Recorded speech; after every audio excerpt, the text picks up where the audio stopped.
जय मसीह की सभी को। बहुत सारे लोगों का ये सवाल होता है कि इंसान मरने के बाद कहाँ जाता है, और हम हर अलग अलग धर्मों के लोगों को देखते हैं। इसके ऊपर हर एक धर्म का अपना अपना मत होता है कि इंसान मरने के बाद अच्छे कर्म करेगा तो स्वर्ग जाएगा, अगर वो बुरे कर्म करता है तो उसको नरक में डाल दिया जाएगा, तेल में फ्राई किया जाएगा, आग में डाला जाएगा। तरह तरह की बातें बनाकर लोगों ने रखी, पर बाइबल हमको क्या बताती है, इंसान मरने के बाद कहाँ जाएगा, इसके ऊपर बाइबल हमको क्या शिक्षा देती है। तो सबसे पहले हम ये देखते हैं कि परमेश्वर ने इंसान के लिए एक रास्ता बनाया है कि जो उस पर विश्वास करेगा वो कहाँ जाएगा, और जो उसके ऊपर विश्वास नहीं करेगा वो कहाँ जाएगा। तो आइए सबसे पहले हम शुरुआत वचन से ही करते हैं। अगर हम वचन पढ़ते हैं यूहन्ना उसका 3:16, यहाँ पर लिखा है, क्योंकि परमेश्वर ने जगत से ऐसा प्रेम रखा कि उसने अपना एकलौता पुत्र दे दिया, ताकि जो कोई उस पर विश्वास करे वो नाश न हो परंतु अनंत जीवन पाए। तो हम कहाँ जाएंगे? इससे पहले हमको यीशु मसीह पर विश्वास ज़रूरी है। विश्वास का मतलब सिर्फ ये नहीं कि यीशु मसीह प्रभु है। विश्वास का मतलब है ये विश्वास करना कि हम एक पापी इंसान है और यीशु मसीह मेरे पापों के लिए मारा गया, गाड़ा गया, तीसरे दिन जी उठा, इस बात पर विश्वास करना। और हमारे लाइफ में हमने जितने भी पाप किए, हर एक इंसान जानता है सबने कुछ ना कुछ पाप किए, चोरी की है, झगड़ा किया है, व्यभिचार किया है, ऐसे बहुत सारे पाप किए। तो उन सारे पापों को हमको यीशु मसीह के नाम से पिता के सामने कबूल करना होता है कि हाँ पिता, ये सारे पाप मुझसे हुए, अब तो मुझे क्षमा कर। जो व्यक्ति ऐसे अपने अपराधों से पश्चाताप करेगा, तौबा करेगा, तो वो परमेश्वर के लोगों में गिना जाएगा। और हम और एक वचन देखते इसी का, यूहन्ना 3:18, उन लोगों के लिए जो उस पर विश्वास करता है उस पर दंड की आज्ञा नहीं होती। क्यों नहीं होती? क्योंकि हमने अभी देखा कि वो मन फिराव पश्चाताप करता है और ये कबूल करता है कि यीशु मसीह मेरे अपराधों के लिए मारा गया, इसके लिए उसके ऊपर है वो दंड की आज्ञा, है ना, आज्ञा नहीं होती। परंतु जो उस पर विश्वास नहीं करता वो दोषी ठहराया जा चुका है, इसलिए कि उसने परमेश्वर के एकलौते पुत्र पर विश्वास नहीं किया। ऐसा व्यक्ति जिसने यीशु मसीह पर विश्वास नहीं किया, वचन कहता है कि वो व्यक्ति दंड पाएगा। या ऐसा व्यक्ति जिसने कभी यीशु मसीह को जाना ही नहीं, अपने पापों से मन फिराव किया ही नहीं, ऐसा व्यक्ति भी मतलब दोषी ठहराया जाएगा। अगर हम इसी का यूहन्ना का 3:36 अगर देखेंगे, जो पुत्र पर विश्वास करता है अनंत जीवन उसका है। जैसे मैंने बताया, विश्वास किस तरह का विश्वास, मन फिराव पश्चाताप करके ये विश्वास। परंतु जो पुत्र की नहीं मानता वो जीवन को नहीं देखेगा, परंतु परमेश्वर का क्रोध उस पर रहता है। तो ऐसा व्यक्ति, जिस व्यक्ति ने कभी परमेश्वर को जाना ही नहीं, यीशु मसीह को जाना ही नहीं, मन फिराव भी उस व्यक्ति ने किया ही नहीं, तो ऐसा व्यक्ति जो है उसके ऊपर भी परमेश्वर का दंड आएगा। तो मैं ये बातें आपको इसीलिए बता रहा हूँ कि इस वीडियो को देख के आपके अंदर भी, अगर आपने मन फिराव नहीं किया है तो आप भी वो मन फिराव कर ले और परमेश्वर के राज्य के लिए तैयार हो। इसीलिए मैं ये सब बातें बता रहा हूँ, क्योंकि हमारा जो मेन टॉपिक है वो टॉपिक ये है कि इंसान मरने के बाद कहाँ जाएगा। तो उससे पहले हम ये जान लेना चाहिए कि अगर हमको परमेश्वर के अनंत जीवन में जाना है तो हमारे अंदर जो मैं बता रहा हूँ वो चीज़ें ज़रूरी है। अगर वो चीज़ें नहीं है तो हम कहाँ जाएंगे, मैं आगे एक्सप्लेन करता हूँ। यूहन्ना 3:16, 18 और 36 इन वचनों से हमको समझ में आता है कि जो विश्वास करता है वो अनंत जीवन पाएगा और जो विश्वास नहीं करेगा वो अनंत काल का दंड पाएगा। इन सारे वचनों से हमको समझ में आता है। और जो लोग विश्वासी है उनके लिए वचन क्या कहता है, अगर वो आखिरी तक विश्वास करते हैं और उसी विश्वास में वो मर जाते हैं, प्रभु के वचन के अनुसार वो अपना जीवन जीते हैं, उनके लिए ये वचन पहला थिस्सलुनीकियों अध्याय 4 वचन 16 और 17 क्योंकि प्रभु आप ही स्वर्ग से उतरेगा, उस समय ललकार और प्रधान दूत का शब्द सुनाई देगा और परमेश्वर की तुरही फूंकी जाएगी और मसीह में मरे हैं वे पहले जी उठेंगे। कौन? जिन लोगों ने विश्वास किया है और वो विश्वास करके मरे यीशु मसीह पर, वो लोग पहले जी उठेंगे। तब हम जो जीवित और बचे रहेंगे उनके साथ बादलों पर उठा लिए जाएंगे। मतलब पौलुस सिखा रहा है ना, जो लोग बचे रहेंगे वो लोग भी, जब ये लोग उठाए जाएंगे विश्वासी, तो यहाँ जितने लोग विश्वासी होंगे वो लोग भी हवा में उठा लिए जाएंगे, है ना। और 1000 साल का राज्य करेंगे, वो अलग टॉपिक है। पर यहाँ मैं आपको बताना ये चाह रहा हूँ कि हम जो विश्वासी है वो परमेश्वर के साथ उठा लिए जाएंगे और सदा परमेश्वर के साथ रहेंगे। इस बात को समझाने के लिए मैंने इस वचन का इस्तेमाल किया है। जो अविश्वासी लोग हैं वो भी न्याय के दिन जिंदा किए जाएंगे। हम अगर वचन पढ़ते हैं वहाँ से हमको समझ में आता है। प्रकाशित वाक्य उसका 20वां अध्याय वचन 12 फिर मैंने छोटे बड़े सब मरे हुए को सिंहासन के सामने खड़े हुए देखा और पुस्तक खोली गई और फिर एक और पुस्तक खोली गई अर्थात जीवन की पुस्तक, और जैसे उन पुस्तकों में लिखा हुआ था उनके कामों के अनुसार मरे हुओं का न्याय किया गया।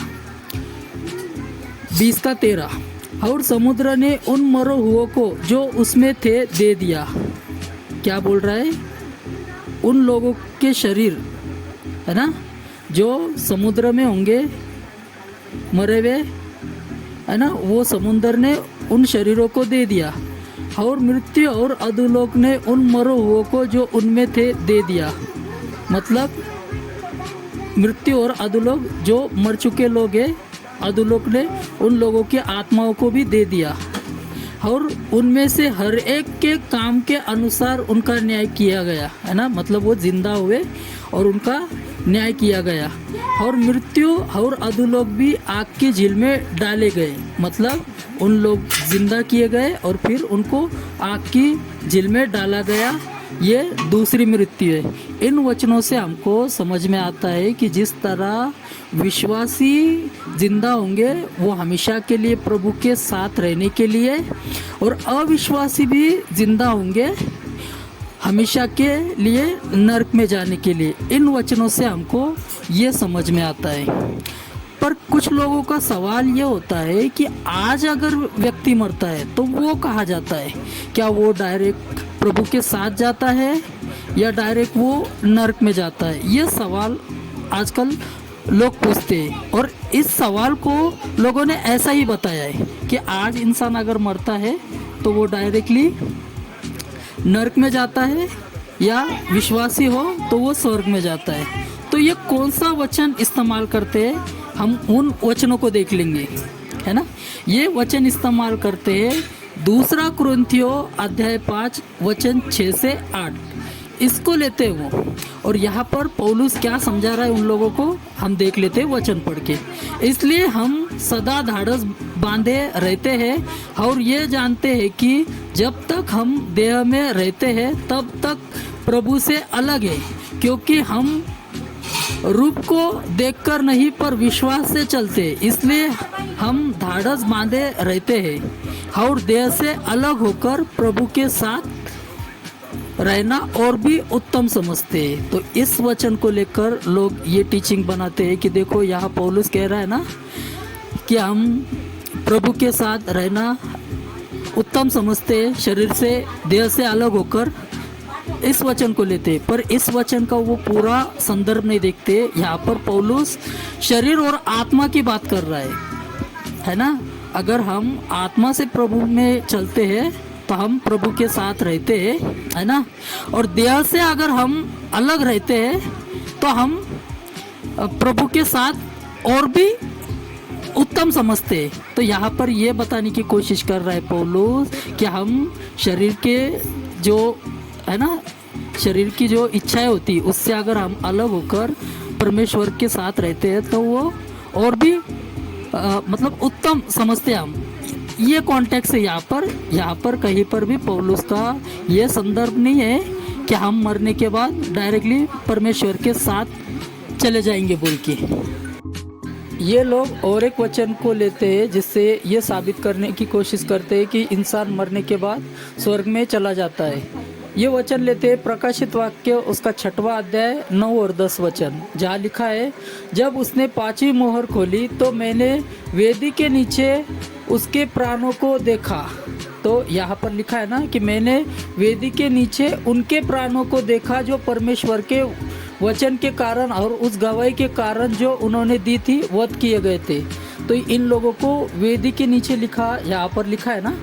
तो इस वचन को लेके है ना ये टीचिंग बनाते लोग कि वेदी का है, वेदी तो स्वर्ग में है ना। तो ये लोग वेदी के नीचे से निकले, इसका मतलब स्वर्ग से निकले, ऐसी इन लोगों की टीचिंग होती है। पर यहाँ अगर ये वेदी की बात कर रहे हैं तो ये वेदी वैसी वेदी तो नहीं है ना जैसे मूसा ने बनाई थी जिस पर बलि की जाती थी, ये ऐसी वेदी तो नहीं है ना। हम समझ सकते हैं ये आत्मिक वेदी की बात हो रही है और ये सिंबल तरीके से बात हो रही है ना। यहाँ वेदी का मतलब यीशु मसीह के कुर्बानी से, तो यीशु मसीह के कुर्बानी के नीचे से उन लोगों को देखा, ऐसा बोल सकते हैं हम, है ना।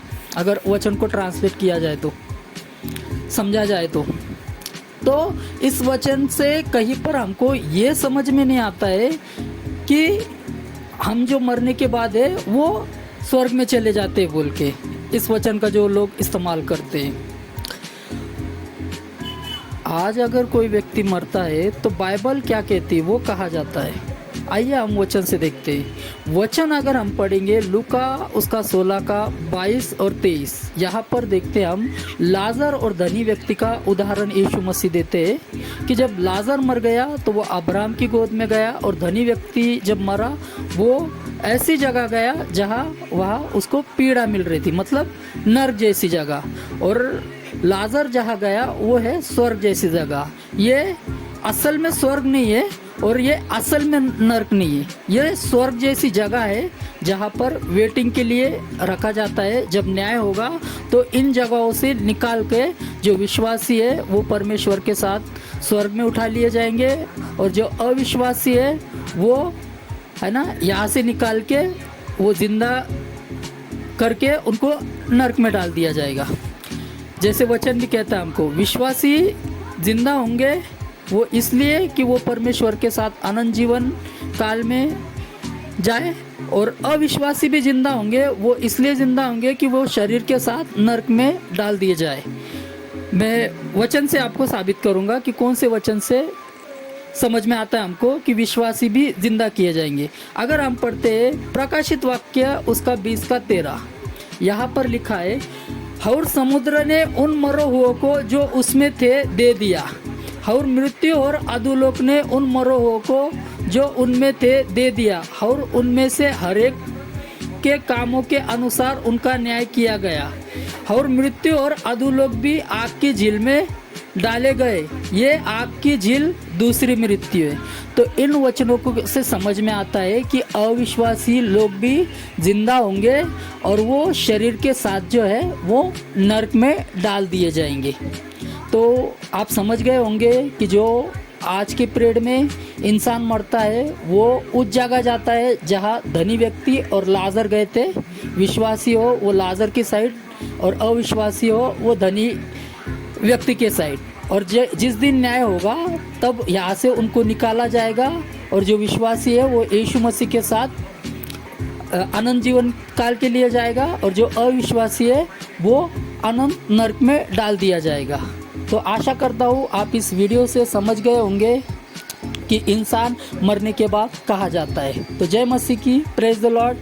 अगर इस वीडियो से लेकर कोई सवाल हो तो आप डिस्क्रिप्शन